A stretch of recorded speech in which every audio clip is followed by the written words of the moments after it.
Hello मित्रों, आज हम लोग का टॉपिक है पद्म पुरस्कार। पद्म पुरस्कार भारत सरकार के एक महत्वपूर्ण पदक है। ठीक है, इसके बारे में आज हम लोग डिस्कस करेंगे। इसमें जो भी पुरस्कार दिए जाते हैं वो कब दिए गए हैं, कब नहीं दिए गए हैं, हम लोग आज सबसे पहले देखेंगे। अगर इस चैनल में नए हैं तो सब्सक्राइब जरूर करें और अपने दोस्तों के साथ शेयर जरूर करें। तो आइए चलते हैं, हम लोग देखते हैं पद्म पुरस्कार के बारे में। पद्म पुरस्कार एक ऐसे पुरस्कार है जो यह गठनकर्ता इनके प्रधानमंत्री होते हैं। ठीक है, और इनमें अगर अध्यक्ष की बात किया जाए, जो पद्म पुरस्कार जो अध्यक्ष इनके होते हैं वो कैबिनेट सचिव होते हैं। ठीक है, और इस समिति में अन्य सदस्य भी शामिल होते हैं, जो है गृह सचिव, जैसे होम सिक्योरिटी बोलते हैं, और राष्ट्रपति के सचिव, और 4 से 6 प्रतिनिधि इसमें सदस्य इसमें शामिल होते हैं इस पदक को देने के लिए। ठीक है, यानी इस समिति को बनाने के लिए इतनी चीज़ों की आवश्यकता होती है। अब देखते हैं हम लोग कि पुरस्कार न दिए जाने वाले वर्ष कौन कौन से हैं। तो सबसे पहले देखते हैं कि 1954 में तो यह प्रारंभ किया गया था। ये बहुत इंपॉर्टेंट बन जाता है कि भारत सरकार के द्वारा यह पद्म पुरस्कार 1954 ईस्वी में देना प्रारंभ हुआ। ठीक है, कब? 1954 ईस्वी में। इसके बाद 1978 ईस्वी में, 1979 ईस्वी में, और 93, 94, 95, 96, 97, लगभग 7 वर्षों तक लगातार 5 वर्ष, और यहाँ 79 से 80, 78 से 79, 7 वर्षों में यह पद्म पुरस्कार ना ही तो यह घोषित किया गया, ना ही दिया गया। ठीक है, ये भी पॉइंट याद रखें। ठीक है, अब इसके बाद हम लोग देखते हैं नेक्स्ट स्लाइड में क्या आता है। अब इसके कुछ बेसिक इन्फॉर्मेशन हम लोग देखते हैं कि इसका परिचय देखते हैं।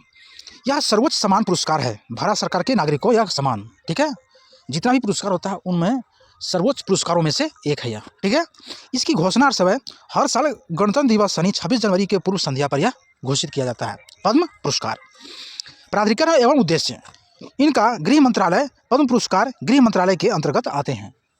अब यहाँ पे एक क्वेश्चन पूछ सकता है कि जो पद्म पुरस्कार है वो किस मंत्रालय के अंतर्गत आता है, तो क्या हो जाएगा? गृह मंत्रालय के अंतर्गत आता है। ठीक है, इसके बाद जनसेवा की पहचान, उन कार्यों को क्षेत्रों में की गई उपलब्धियों की पहचान करता है जिसका संबंध जनसेवा में होता है। मतलब कि वैसे व्यक्तियों को जो लोगों की सेवा के लिए समर्पित है, उन क्षेत्रों में यह प्रदान किया जाता है।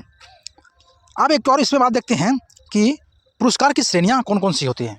पद्म पुरस्कार पुरस्कार नहीं होता है। पद्म पुरस्कार में 3 पुरस्कार होते हैं। यह 3 श्रेणियों में दिया जाता है। पहला श्रेणी है पद्म विभूषण, पद्म भूषण और पद्म श्री। मतलब सबसे बड़ा पुरस्कार पद्म पुरस्कार में है पद्म विभूषण, पद्म विभूषण। ठीक है, यह असाधारण और विशिष्ट सेवा के लिए दिया जाता है। ठीक है, और पद्म पुरस्कार उच्च क्रम की विशिष्ट सेवा के लिए दिया जाता है, और पद्मश्री प्रतिष्ठित सेवा के लिए दिया जाता है। तो याद रखें कि पद्म पुरस्कार 3 श्रेणियों में दिया जाता है। सबसे बड़ा होता है पद्म विभूषण, पद्म भूषण और पद्मश्री। ठीक है, यहाँ तक समझ में आया। अब देखते हैं हम लोग नेक्स्ट।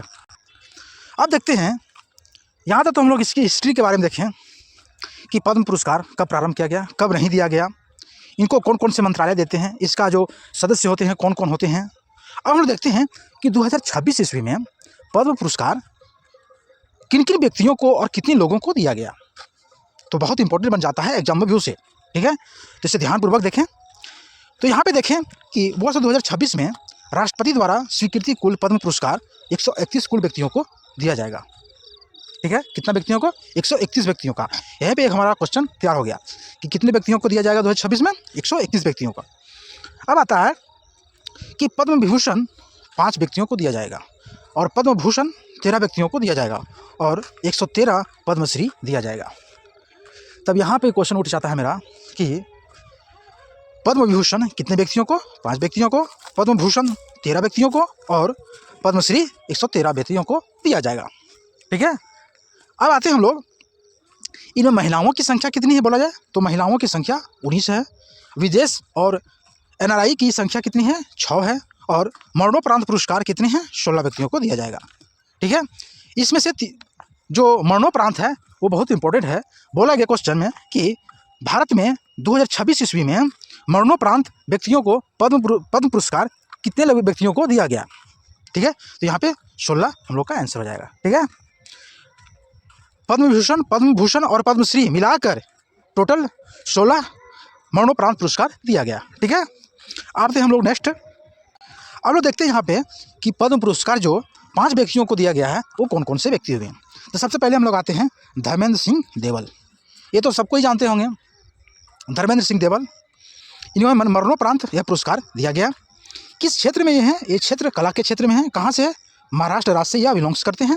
ठीक है, और यह 65 वर्षों अपने करियर में दिए हैं, मतलब कि फिल्मी करियर में कला के क्षेत्र में इन्होंने 65 वर्ष व्यतीत किए हैं। ठीक है, और 300 प्लस फिल्मों में इन्होंने काम किया और 2012 में इन्हें पद्म भूषण भी मिल चुका है। ठीक है, अब बात देखते हैं दूसरा, श्री केटी थॉमस।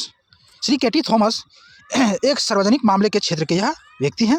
ठीक है, किस राज्य के आते हैं? केरल राज्य से यह बिलोंग्स करते हैं।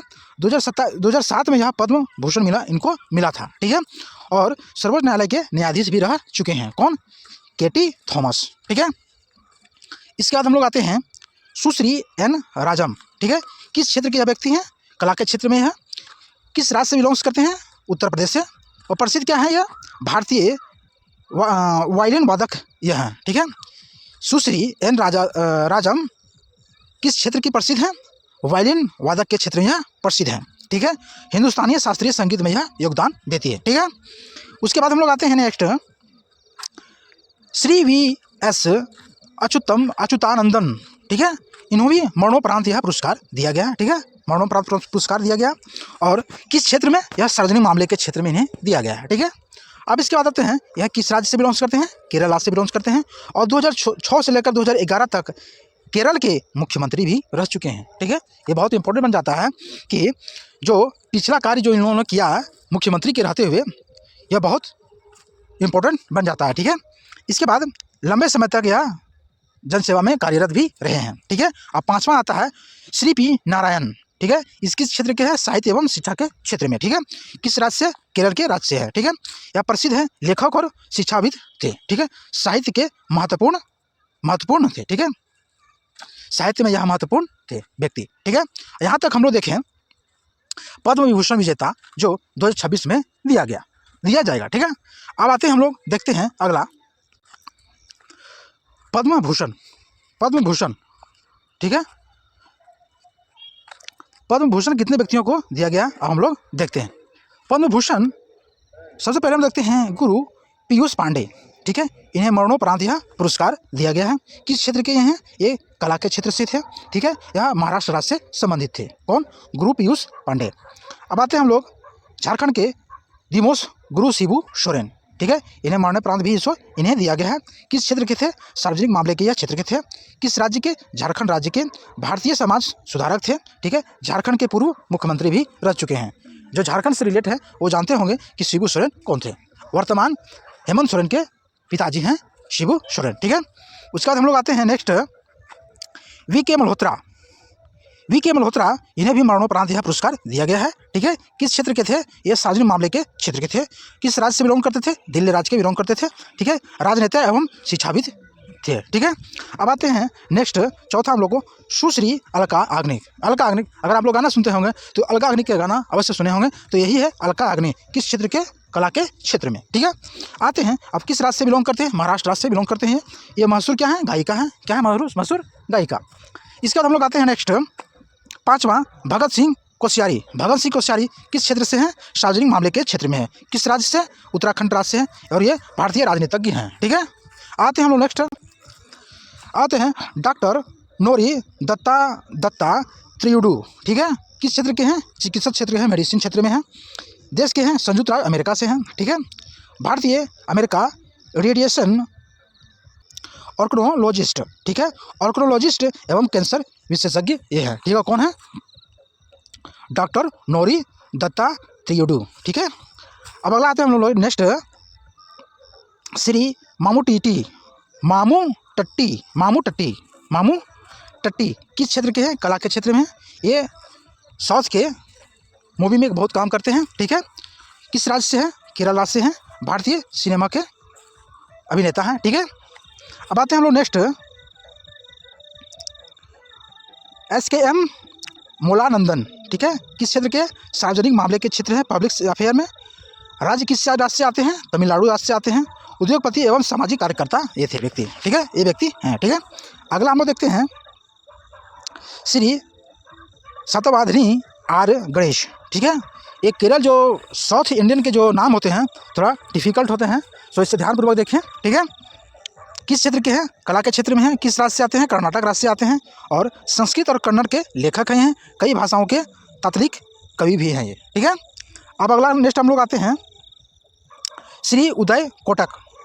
किस क्षेत्र में? व्यापार एवं उद्योग। किस राज्य से आते हैं? महाराष्ट्र राज्य से आते हैं और भारतीय बैंकर हैं। ठीक है, कोटक महिंद्रा बैंक के संस्थापक। ठीक है, इन्हें सबको याद भी होगा। ठीक है, तो हम लोग नेक्स्ट देखते हैं अब पद्म पुरस्कार के अगला जो विजेता हुए 10 हम लोग देखें और हम लोग नेक्स्ट देखते हैं बेल्लापल्ली नटेशन। ठीक है, 11वां नंबर पर। 13 हम लोगों को मिल चुका है पद्म भूषण। ठीक है, तो 13 हम लोग देखेंगे पद्म भूषण, 5 हम लोग देख चुके हैं पद्म विभूषण और 13 देखेंगे पद्म भूषण। ठीक है, तो उसमें देखेंगे बेल्लापल्ली नटेशन किस क्षेत्र के? सार्वजनिक मामले के क्षेत्र के यहाँ व्यक्ति हैं। किस राज्य से आते हैं? केरल राज्य से आते हैं और व्यवसाय एवं विवादास्पद राजनीतिक व्यक्ति ये हैं। ठीक है, अगला हम लोग देखते हैं श्री विजय अमृतराज। किस खेल से हैं? किस क्षेत्र से? खेल के क्षेत्र से हैं। कौन देश से हैं? संयुक्त राज्य अमेरिका से हैं। भारतीय टेनिस के मशहूर खिलाड़ी हैं। ठीक है, विजय अमृतराज। ठीक है, अगला हम लोग देखते हैं कल्लीपट्टी रामास्वामी पल्लानी स्वामी। ठीक है, किस क्षेत्र से है? चिकित्सक क्षेत्र से हैं। किस राज्य से? तमिलनाडु क्षेत्र से हैं। ठीक है, और किस क्षेत्र से? चिकित्सक, शिक्षावाद एवं लेखक हैं। अभी तक हम लोग देखें 5 पद्म विभूषण और 13 हम लोग देखें पद्म भूषण। टोटल कितने हो गए? 18 और रेस्ट बचे हैं 113 जो हम लोग का है पद्मश्री। ठीक है, पद्मश्री में प्रमुख हुए रोहित शर्मा जो क्रिकेटर हैं, इन्हें मिला है। हरमनप्रीत कौर ये भी क्रिकेटर हैं, इनको भी मिला है। आर माधवन इनको भी मिला है। ऐसे तमाम 113 व्यक्ति हुए जिन्होंने पद्मश्री से नवाजा जाएगा। ठीक है, अगर आपको 113 व्यक्तियों का पूरा संपूर्ण विवरण चाहिए तो हमें कमेंट करें, हम इसके लिए अलग वीडियो बनाएंगे। ठीक है, यहाँ तक वीडियो कैसा लगा हमें कमेंट जरूर करें और ये सेशन अच्छा कैसा लगा हमें कमेंट जरूर करें। वीडियो अच्छा लगा हो तो लाइक, सब्सक्राइब और दोस्तों के साथ शेयर जरूर करें। अब मिलते हैं एक नए सेशन के साथ, तब तक धन्यवाद।